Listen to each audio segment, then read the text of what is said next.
Am I moving? Yes. The answer is yes, 100%. I will not be in this apartment. I signed a paper that's called a notice to vacate, which means that in September I will be moving.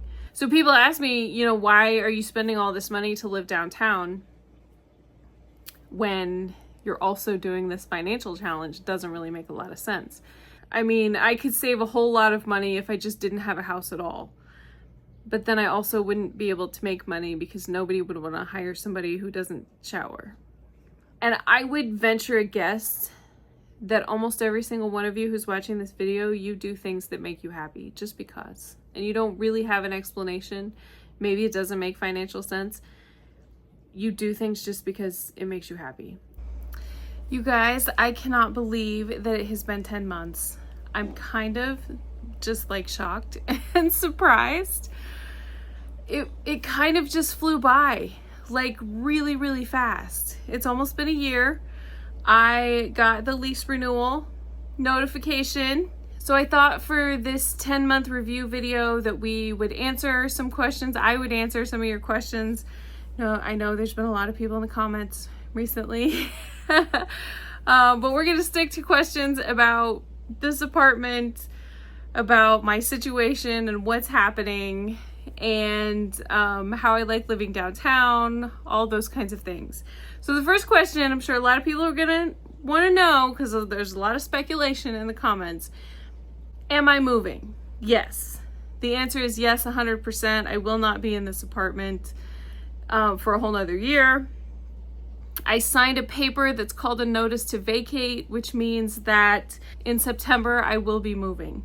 There's a lot of people saying, oh, you're just looking at apartments for content on YouTube. I'm not gonna lie, I make YouTube videos. That's what I do. That's not my whole job yet, unfortunately. I hope that someday it will be my whole job, my full-time job. It's not right now. It's kind of my second job right now. Looking at apartments is not just for content. I am actually going to be moving. So that will be interesting. I'm not looking forward to it. One of these days I would like to buy a place so that I don't have to move every year. It's not fun, let me tell you. I don't do it because I enjoy it. Let's get to some of the other questions. Why do you live downtown? A lot of people want to know. Why? Why do you live downtown? It's so expensive. Some people think it's incredibly inconvenient, but then it's expensive, and then the traffic, and it's expensive. And oh, by the way, did we mention that it's really expensive? Believe me, I know how expensive it is. I live downtown because I absolutely love Boston. I love the city. I love the ocean. I like being so close to everything. I have never in my life had the opportunity to live in a downtown area. I've never been in a position where I could afford it. And I kind of have that mentality of, if not now, when? If I can afford it now and I have the opportunity to do it now, then why not? You can live in the suburbs. You can always live in the suburbs.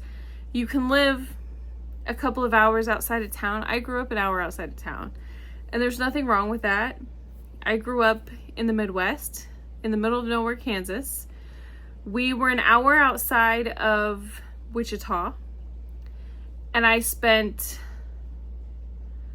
25 years there, probably close to 30 years in the Midwest, and just kind of out in the middle of nowhere. And it's fine. I'm not hating on it. That kind of feels like home to me because that's where I grew up. But if I can live on the ocean, I would much rather live on the ocean. That to me is way better. The ideal situation for me would be to have a house that's right on the ocean. I love the area on the South Shore down by Hingham, and Cohasset, Nantasket Beach, Duxbury. I love that area. So maybe if someday, if I make enough money, I can buy a house and have a house that's close enough to the water that I can hear the waves. That would be ideal. I'm not in a position to do that right now though. So for now, I'm going to enjoy living downtown. Those are the big reasons that I live downtown. There's another reason too. I work north of Boston, and I do not want to be driving through the city because the traffic in Boston is horrendous. If you're from the area, you know exactly what I'm talking about. If you're not from the area, you have no idea. Unless you have been here, you can't say, oh, I know bad traffic. I've been through rush hour traffic in Kansas City. I've been through rush hour traffic in Miami. I've been through rush hour traffic in LA. I've been through rush hour traffic in Chicago. It's not the same. And I can tell you that with some degree of certainty because I used to travel for work, and I've been to LA and Chicago. I lived in Kansas City for several years. I've been to Miami. I've been to New York. I can tell you that traffic in Boston is a whole different beast. And I don't want to waste 2.5 hours one way a day to get to work. It was 4 to 5 hours in traffic, sometimes more, every single day to live in a cheaper place. Could I live closer to work? Yes, I could. But I choose not to because I like being downtown. I like the area. I like the ocean. And anywhere that you're going to live on the ocean, whether it's downtown or not, is going to be incredibly expensive. That's just how it goes. Is it worth the money to live in Boston, being that it's so expensive? I feel like it is. I'm sure that there's going to be a lot of people in the comments that have other opinions. I guess it really just depends on what you think is worth it. For me, I like the fact that my commute to work is a reverse commute. So there is still a little bit of traffic, but it's way better than what it was. I also like that I can walk to everything that I want to walk to. I can walk to the grocery store. I choose not to. I usually drive, even though it's in the same parking garage. But there's tons of restaurants around the North End and downtown Boston. There's tons of like coffee shops and cafes. And there's always something to do. It doesn't matter if it's 100 degrees outside or if it's 30 degrees outside, there's always something going on. Today, as I'm filming this, the tall ships were coming into Boston Harbor, and it's so much fun. I could sit there and watch the ships come into the harbor and watch the planes take off and land all day long. So, is it worth the money to live in the city? I feel like it is. For now, at this point in my life, while I have the opportunity, I feel like it is. We talked a little bit about the traffic in Boston. The traffic is really when you're on the highway. If you're in downtown, it's not really that bad. I mean, it depends on the time of day. It's usually the traffic getting to and from 93, which is bad, and then on 93. But like I said, part of the reason that I picked this particular building is because you can get on 93 right behind the building, and then when I'm coming home, you can take basically the same exit to get right off of 93, and then you're just a couple of blocks from my building. It's really best case scenario. I was looking at the seaport quite a bit. I really like the area around the seaport, but that would probably add 15 to 20 minutes to my commute. And maybe someday I will do that. I don't think that I'm going to move down there this year, but you never know. I'm still gonna leave the options open. We'll see. How do you survive in the city as an introvert? I think it's funny that a lot of people think that introverts like to be out in the woods or in the country away from everybody. Maybe I'm just completely different from everybody else. To me, I like spending time by myself. I spend a lot of time in my apartment, and I make the joke that, my apartment is incredibly expensive, so I want to get my money's worth. That's true, but it doesn't really matter how much my apartment costs. I would still spend the majority of my time at home. I just want to have a nice place because I'm going to spend a lot of time at home. It doesn't bother me a lot being around people for a short amount of time. I can spend a couple of hours in the city around other people, and it's not really that bad. It bothers me for a long period of time. So if it gets to be like 4 or 5 hours, and then there's a large group of people, then it's like I have to get away and I need some space. There are other spaces, like tight spaces, like the train. When the train is incredibly busy and there's a bunch of people just like packing onto the train, then I'm like, I don't want to do this. I would rather walk. In fact, I often choose to walk rather than take the train, because even if it's 100 degrees or 30 degrees, I would rather be walking outside where I can control the environment and there's less people than be stuck on a train and squished in a corner. The next question is the best thing and the worst thing about being in the city. The best thing is being close to the ocean, because I just love the ocean. I think the worst thing is there are a few people in certain locations that are a little bit sketchy to be around. There are some homeless people around the area where I live, I think because there's a methadone clinic pretty close. And generally they leave you alone, but every once in a while one of them will come running at you and yelling at you. That's not good. I don't like that. So I would say that's probably the worst part. I think, at least in my experience, Boston is relatively safe as long as you're staying downtown. You're staying in like the North End, the West End, the Beacon Hill area. Back Bay is pretty safe. The financial area, I forget the financial district, I think, and then Seaport. If you're going to like Roxbury, then that's where there's like people in the news on the weekends, especially in the summertime, where there's a lot of activity. And then if you go to like to Mattapan, it's really bad. So my favorite places so far, probably the North End. I've kind of fallen in love with the whole area. I love Italian food. I'm sure that you know that if you've seen my videos. I love making Italian food. I love eating Italian food. And it's just, the whole vibe of the neighborhood is just super cool. There's a bunch of coffee shops down there that I like. There's one called Dolce, which I like a lot. There's another one called Ducali that's really good. And then there's one that's here by TD Garden that's called Kiko. I like that one too. Mostly, well, it is really good coffee, but it's really close. So I stop in there frequently and get coffee in the morning. As far as restaurants, it's difficult to pick because I've been to so many that are good. Strega was really good. There's another one that I'm not going to be able to pronounce. I think it's called Trattoria. That was also really, really good. I need to find a good pizza place. I haven't found one that I like really, really like. My favorite pizza place of all time is called Mellow Mushroom.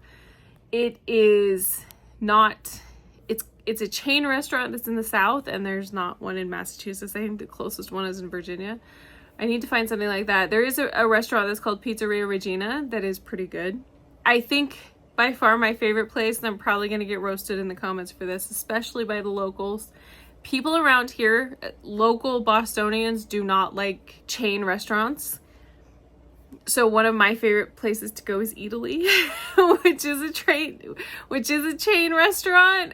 And so I'm sure a lot of people aren't going to like that, but it's a great place. It's like a marketplace that has 3 different restaurants and a grocery store, 3 different sit-down restaurants, and then a bunch of walk-up restaurants. There's a place that just makes pizza, one that makes bread, one that makes pasta that you can like take home and cook, one that has gelato, and there's a sandwich place. And there's such good food in there, and it is extremely high priced. One of my other favorite places is called Brico or Brico. I'm not sure how you say it. They have a sit-down restaurant, but then they have a sandwich shop in the alley behind it, which looks kind of creepy going back there, but the sandwich shop is super cool. And then there's a bread, and then there's a bakery that's across the alleyway, which is just like 2 steps. But you have to go downstairs, which is kind of weird. I'm gonna have to do a video about that because I really like that place. It's really amazing. Another one of my favorite places in the building that I live in is there's a pool on the 38th floor. I'm not a big swimmer, but I love the view because it faces the harbor and I could sit up there and watch the harbor all day long. I really, really like the view up there. So how's the 400 square foot apartment? It's not that bad. I know a lot of people in the comments are like, you have so much stuff and it's so cramped and you need more space. And I really don't mind it. I know I'm going to give you a flashback of my first impression of this place. All right, so the next place that we're going to look at is called Hub 50 House. The first apartment was so incredibly small, I couldn't believe it. I was like, is this really it? This is everything? You think that you know what 400 square feet looks like until you're standing in the middle of it, and it's like, this is $3,500 a month? That's what this is, really? I didn't really even know what to say, and I felt kind of bad for the poor girl that's showing me around because I didn't want to be rude, but also it was like shocking. It was like, I don't even know if my bed will fit here, and like a desk and a chair. That one might be a little bit too small for me. So how much does it cost to live at Hub 50 House? For the first apartment that we looked at, which was 370 square feet, it will cost you $3,766 per month, at least. It was bad. It was really bad. When I walked in here, I was like, wow, this is so small. And when I was moving, I was overwhelmed because when you put stuff in boxes, it looks like you have a lot more stuff than what you do. So it was very overwhelming for a while. But I did a couple of things that really helped a lot. I got these bookshelves from Wayfair, which were absolutely amazing. I would not be able to survive without the extra storage space. And I really like the way that it looks. I got this chair that I'm sitting in. I absolutely love it. I spend a lot of my time here. It helps a lot to make it feel like home, to have a place that I can hang out. Those are really the primary things. Obviously, I got rid of a bunch of stuff. So the next question, is it livable? I mean, I've been living here for 10 months and I've been really happy here. I don't need a ton of space. I already have a lot of stuff. I have gotten rid of quite a bit of stuff. But I have everything that I need here. I think the only thing that would make it a little bit better is if there was an oven that was built in.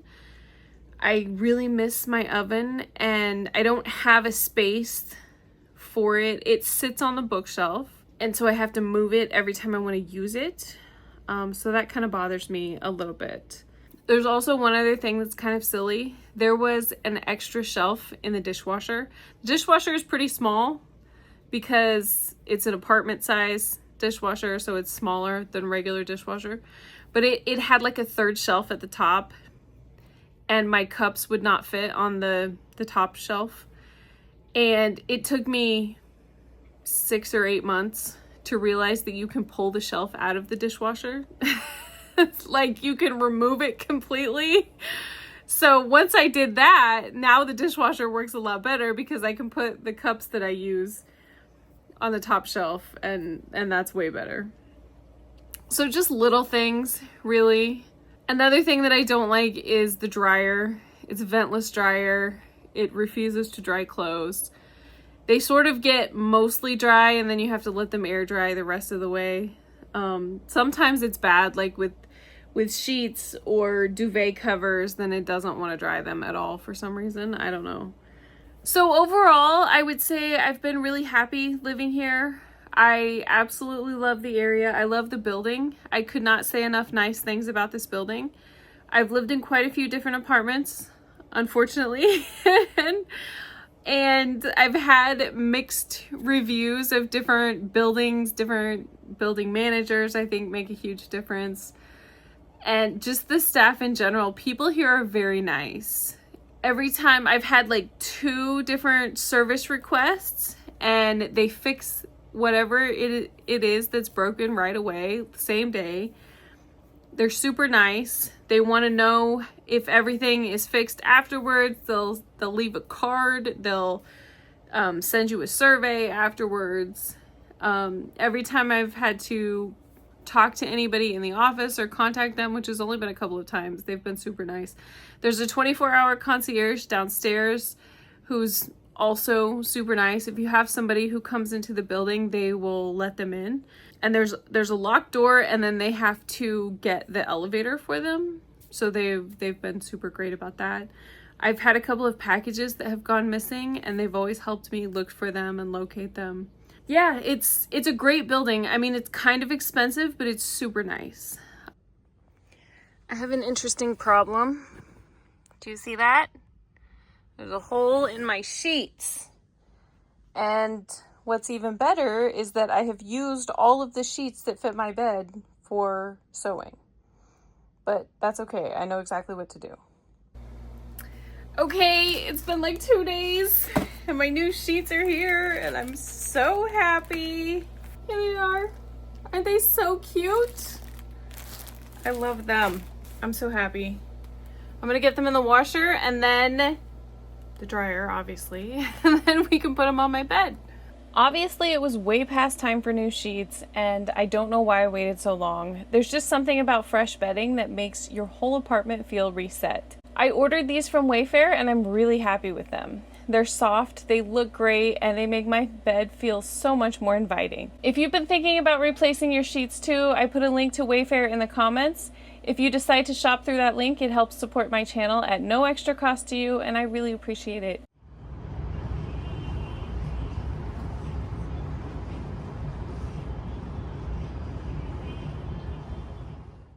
One of the things that I was also concerned about when I moved in here was the parking garage. I had only been to TD Garden 2 or 3 times, and I've been in the parking garage a couple times, and because it's such a big garage and it goes all the way down to 5 stories below ground, it freaked me out. And I think I was just kind of freaked out every time I came downtown anyway, because I'd never really spent a lot of time in a downtown area. So I was concerned that the garage would be dangerous, and I just had this idea that it was dangerous. What's funny is since I've moved here, I've never really felt like I've been in danger there. I'm always aware because I don't want to get too comfortable. I feel like that's when things happen, when you just assume that you're safe. So I'm always looking around and aware. But I haven't ever felt like super uncomfortable. So if you're thinking about moving to downtown Boston, I would tell you first and foremost, it is incredibly expensive. However, if you have the money and the opportunity, I would say it's totally worth it. Like I said, if not now, when? If you have the opportunity now, I'm a complete advocate for going for it now. People ask me why I would spend the money, especially because if you watch some of my other videos, I'm doing a financial challenge now, trying to find ways to earn enough money to pay back my student loans. It's not that I don't have money, it's that I want to find other ways, multiple streams of income. And I want to pay my loans off faster than just making minimum payments for the next, 10 or 20 years. So if I can find other ways to do things, then I'm going to do that. So people ask me, why are you spending all this money to live downtown when you're also doing this financial challenge? It doesn't really make a lot of sense. That's true. It doesn't make a lot of sense. I could save money if I lived in a smaller place, if I lived outside of town. I could save a lot more money if I moved to Kansas. My sister lives in Kansas and her rent is $900 a month. And my rent currently is $3,600 a month. So yeah, I could save a lot of money, but I also would not have the job that I have now. So I would make a lot less money. So there's a trade-off there. I mean, I could save a whole lot of money if I just didn't have a house at all. But then I also wouldn't be able to make money because nobody would want to hire somebody who doesn't shower. So it's kind of, obviously there are reasonable options. I could live closer to work in a place that's, is it cheaper? Yeah, it's a little bit cheaper. Maybe you could save $500 a month. You're still going to have to pay for parking wherever you live. So people who say that there's free parking in Massachusetts, that's not true. Not anywhere within commuting distance of Boston, not that I've seen. So would it be $550 a month? No, but it's definitely going to be $350 a month. So could I save $200 on parking? Yeah. Could I save $500 on my apartment? Sure. That's $700 a month. Yeah. But the quality of my life would go down so much. And one thing that people say is like, it's easy to get on the train and go into the city. And it's cheap. It's $2 to ride the T. And that's true. But I don't like riding the T. So I lived right next to a commuter rail station for 5 of the 7 years that I've been here.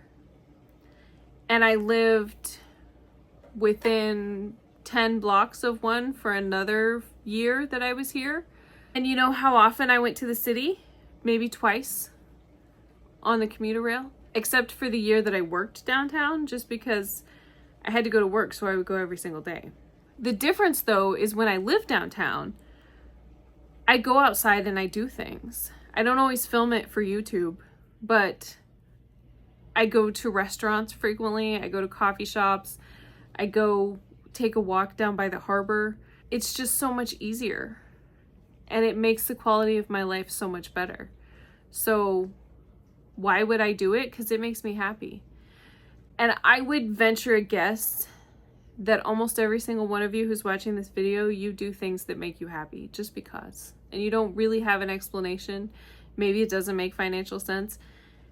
You do things just because it makes you happy.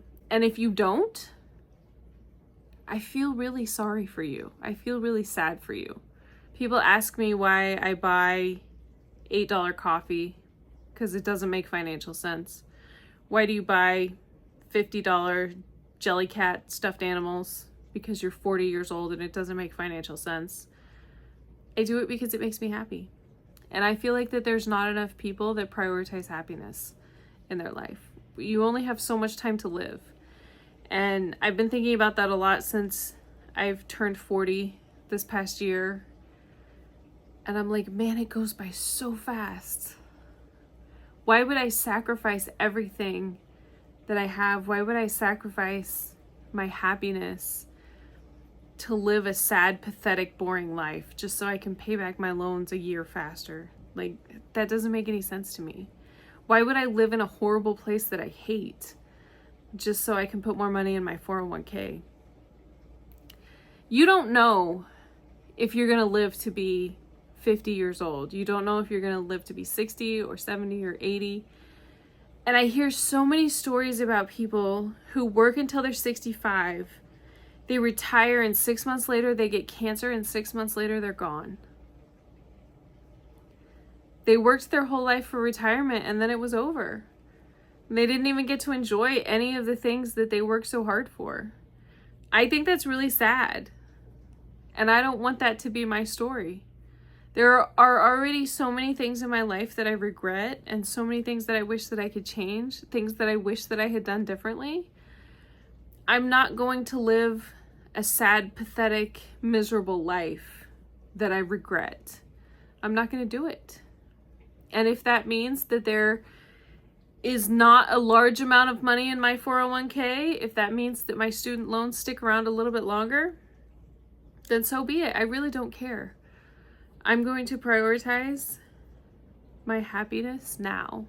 I'm going to live a life that I love, that makes me happy, and that I'm proud of. That when I look back, when I'm 60 years old or 70 or 80, if I'm ever dying of cancer, I want to say that I enjoyed my life while I was still able to. And I think right now I'm doing that in the best way that I know how. I'm really proud of the life that I built. And I really appreciate the fact that I have the opportunity to share it, part of it, on YouTube. I really appreciate you watching my videos. I hope you enjoy these videos. Please let me know in the comments if you have any other questions. I'm thinking about making some more Q&A type videos. Let me know what you think or what type of content that you'd like to watch, that you'd like to see. I do read the comments against the advice of all of my good friends. I do read the comments, so I appreciate you leaving a comment, and I would appreciate it as well if you would leave a like. If you want to see more videos, please join my Inner Circle community, which is a subscription service on YouTube. I would appreciate that as well. It helps me support my channel, make more videos for you. And yeah, thank you so much for watching. I will see you again next week.